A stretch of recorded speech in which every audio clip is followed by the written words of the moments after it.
doing. I'm not really going to do a book review today. I'm just going to talk to you about what I talked to you about the last video about Rastafari, Masonry, King Solomon, and Makeda, or Makata, however you want to pronounce it.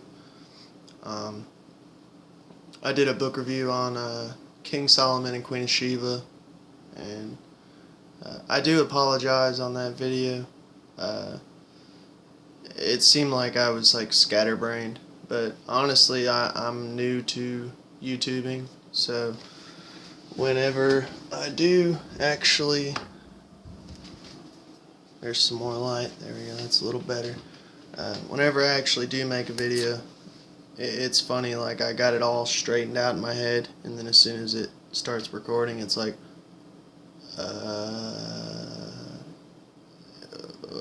okay.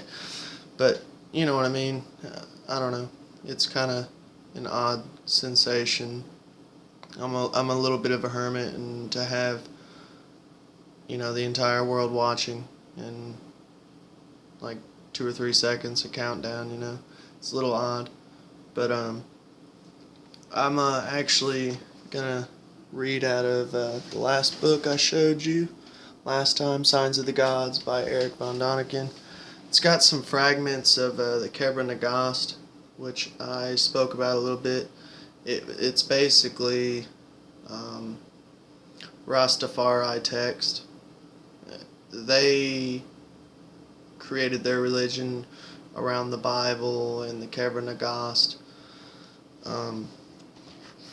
But I don't know, it ties a little bit into ancient astronaut theory, and like I said, this isn't really a book review, it's just simply expanding on what I said last time, and I hope you got through my scatterbrainness and stuttering and stuff, and actually listened to the video and the information I put out there. But there's a couple little things, this is from Kebra nagast chapter 30. He gave unto her whatsoever she wished for of splendid things and riches and beautiful apparel, and everything on which great store was set in the country of Ethiopia, and camels, wagons, 6,000 in number, which were laden with beautiful things of the most desirable kind, and wagons wherein loads were carried over the desert, and a vessel one could traverse through the air, which Solomon had made by the wisdom of God had given unto them. A vessel wherein one could traverse through the air, which Solomon had made by the wisdom God had given unto him. And I don't know, I like Rastafari. That's one of the few religions I actually admire, almost converted to, dabbled in, and actually like, because they never had a crusade, an inquisition, or witch trial, anything like that. But chapter 30 of the Kebra nagast, a vessel wherein one could traverse through the air. What are they talking about? And God taught him how to build this vessel. Basically, it's a flying machine. It's either a helicopter, plane, something like that. And you're not going to find this in the Bible. It's not like the King James Bible has anything removed from it. Wink, wink. Not like that, Not like the Vatican's secret archives have anything that's not in the King James Bible. Wink, wink. Right? We all get the joke, right? Okay. But here's another part. This is Kebra nagast, chapter 32. This is about the birth of King Solomon and Queen of Sheba's son together. The inevitable happened.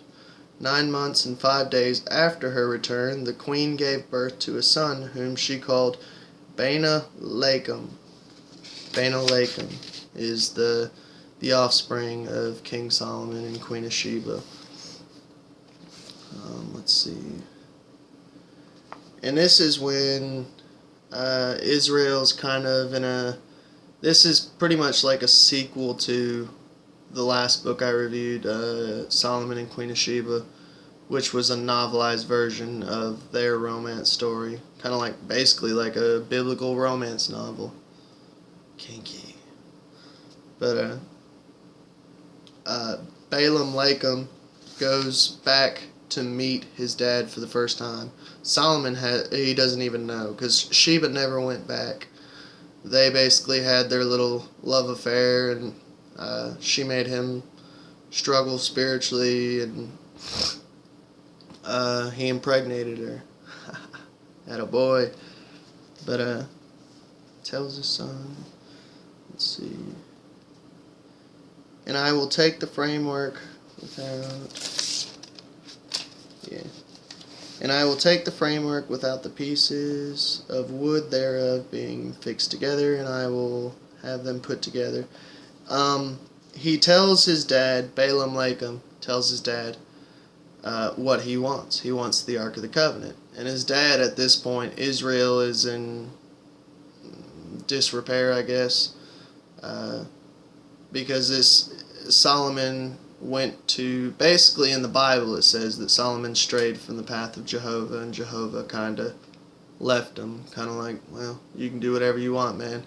You want to, have sex with pagans and worship pagan gods? Well, I abandon you. So he still has the Ark of the Covenant, and Balaam Lakem, I guess was his name again. It's hard to pronounce, and I'm sorry. I'm having to go back. I'm sure I'll get a complaint on that. Let's see, Balaam. It's just hard to pronounce his name. Bana Lakem goes to Solomon, and Solomon's like, open arms. Hey, son, I never knew you. Hanging out with his son that he never knew. And his son's like, I want the Ark of the Covenant. He's like, okay, I'll give it to you. I'll give it to you because I feel bad. I haven't been here all these years, but I didn't even know you existed. So he gives him the Ark of the Covenant. But he says you have to replace it with a false ark. And don't tell any of my people. I won't tell any of my people that the Ark of the Covenant is gone, because that's our only hope. That's the only thing we have that gives Israel hope. So he gives them the Ark of the Covenant, and here is actually a cool little passage I found. Another tie into ancient astronaut theory. But I'll read it to you real quick. It says, far away from Jerusalem, knowing that they were safe, the Ethiopians unloaded the Ark of the Covenant and put it onto a new cart. Once again, an extraordinary phenomenon took place. But we know that the Ark was never transported without something spectacular happening. And this is from, just so you can check my references, Kebra Nagast, chapter 52. Michael, the archangel, marched in front, and spreading himself out like a cloud over them, he hid them from the fiery heat of the sun. And as the wagon, no man hauled it, but he himself, an example, Michael, marched with the wagons, and whether it was men or horses or mules or loaded camels, each was raised above the ground to the height of a cubit. Now, I don't know the height of a cubit. Maybe you do. I've read the Bible 6 times, cover to cover, but I can't remember what a cubit is.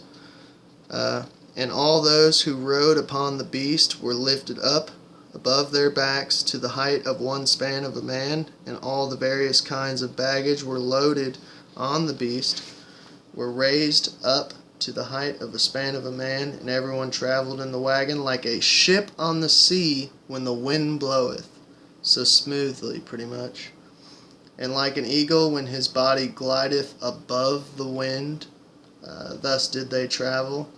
There was none in front and none behind, and they were disturbed neither on the right hand nor or the left.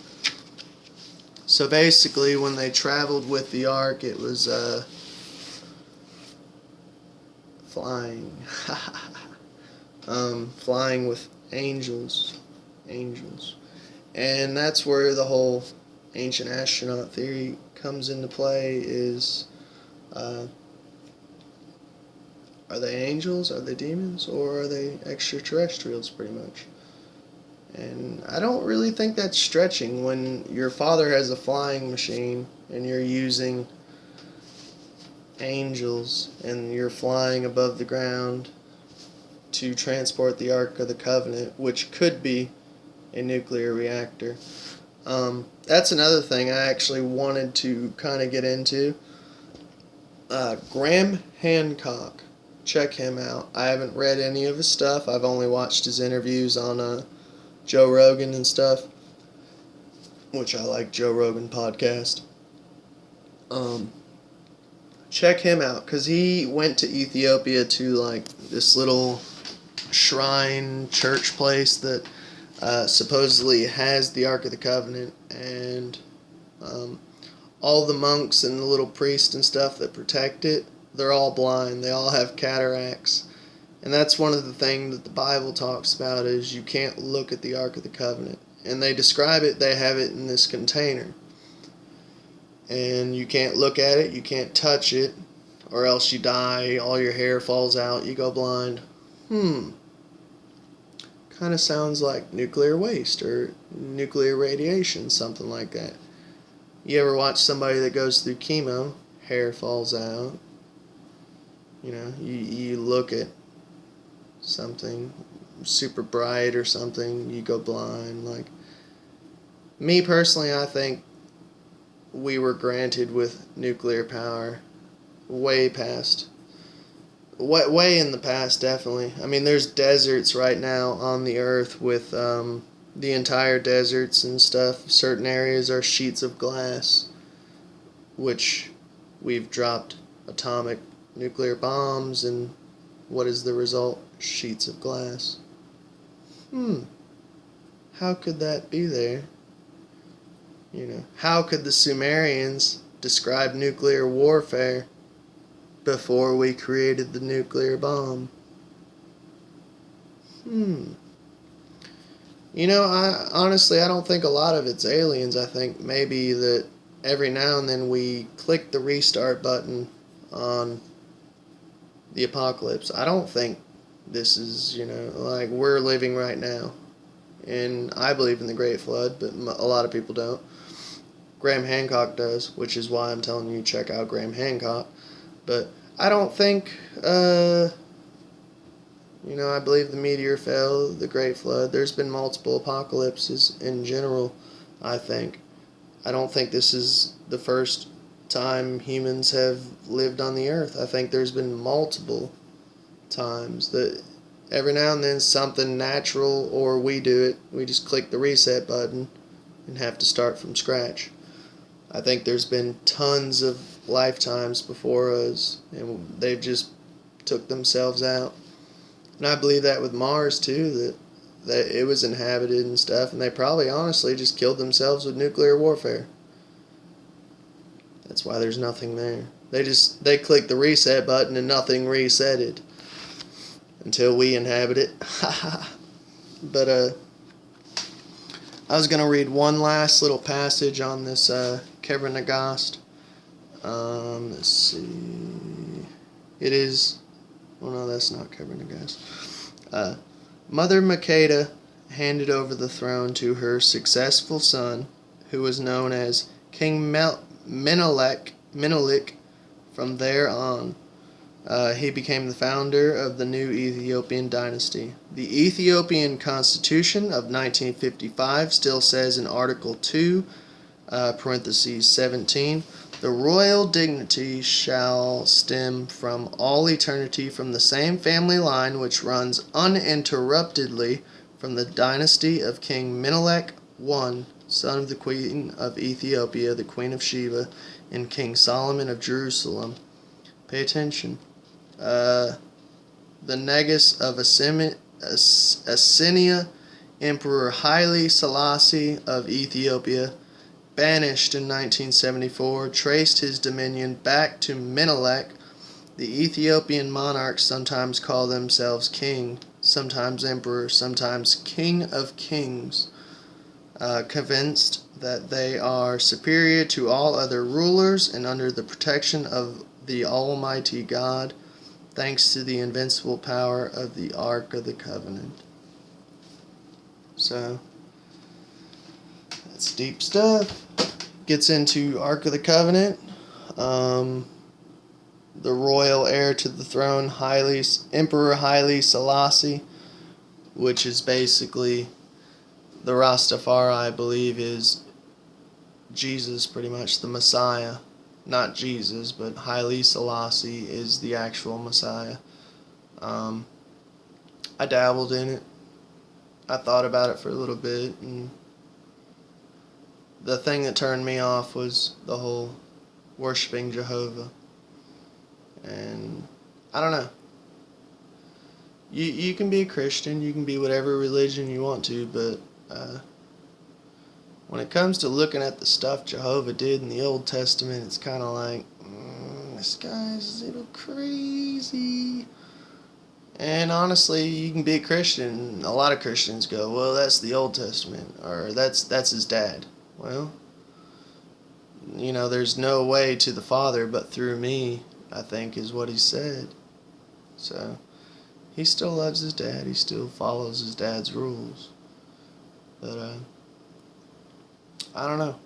It's cool stuff. It lets you into a little rabbit hole, Rastafari, ancient astronaut. Interesting stuff. Hope y'all have a good night. And check back in. Like I said before, I apologize for kind of staggering a little bit on that last video, but there's a lot of information that I'm going to go through. I'm pretty much done with what I might review that book later on in life, but it's just fragments of the Kebra nagast that I own. I'll probably pick up Hiram Key and show you a couple early degrees of Freemasonry.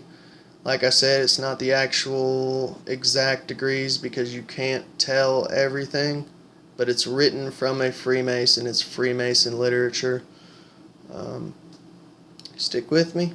I hope you enjoy the video. Let me know. Let me know what you think.